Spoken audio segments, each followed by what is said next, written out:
आइए बच्चों, आज हम संधि के बारे में पढ़ेंगे।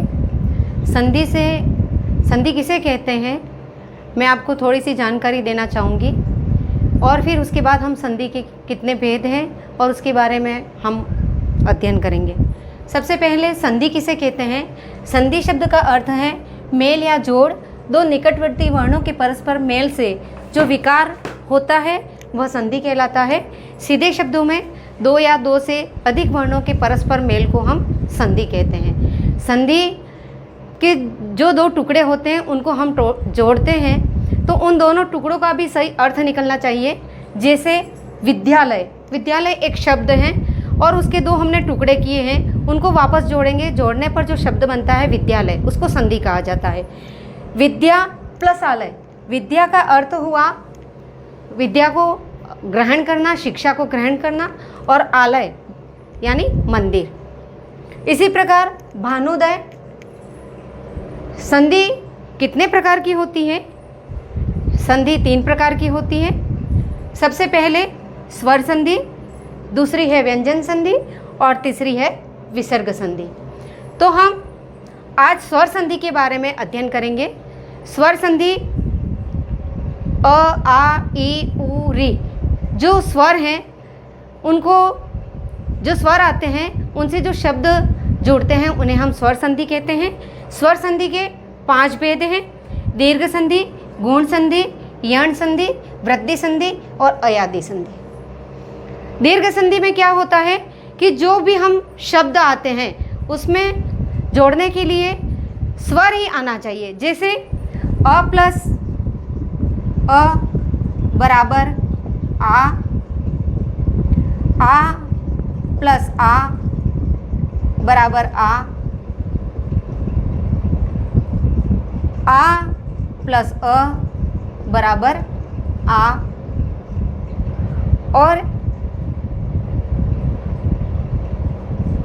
अ प्लस आ बराबर आ। यानी कुछ भी हो लेकिन वापस जोड़ने पर उसका उच्चारण है वो आ ही आना चाहिए। जैसे हिमालय,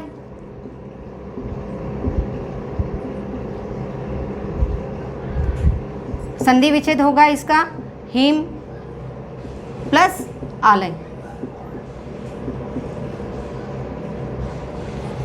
किसका आलय है, हिमालय, यानी हिम का, बर्फ का आलय। ठीक उसी प्रकार विद्यार्थी,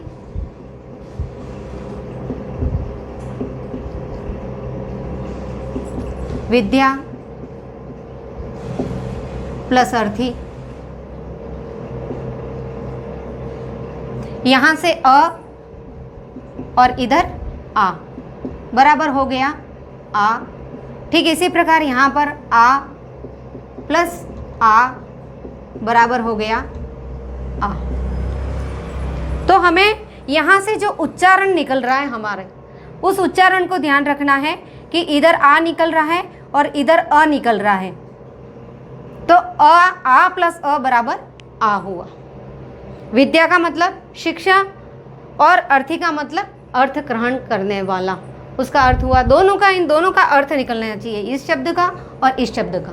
दोनों को मिलाकर जो हम शब्द बनाते हैं उसे किस तरह से हम वापस संजो सकते हैं।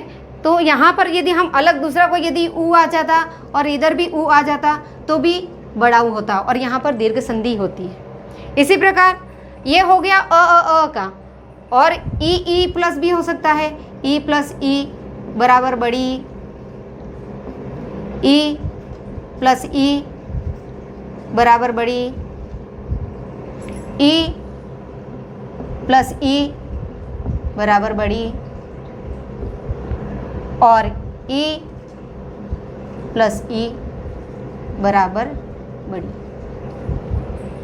हमें ये ध्यान रखना है कि अ प्लस अ, उ प्लस उ, ई प्लस ई, ये शब्द जहाँ पर भी आते हैं स्वर, वहाँ पर हमारे दीर्घ संधि होती। तो बच्चों, आज हमने ये संधि के किसे कहते हैं, संधि के कितने भेद हैं, साथ ही दीर्घ संधि, स्वर संधि किसे कहते हैं, स्वर संधि के कितने भेद हैं, और स्वर संधि के जो भेद थे उसमें दीर्घ संधि के बारे में हमने आज अध्ययन ग्रहण किया। नेक्स्ट टाइम में हम गुण संधि के बारे में पढ़ेंगे। आज जो हमें पढ़ाया है आप बच्चों को, उसके बारे में आप अध्ययन करेंगे और इसके 5-5 उदाहरण कल लिख के लाएंगे। धन्यवाद।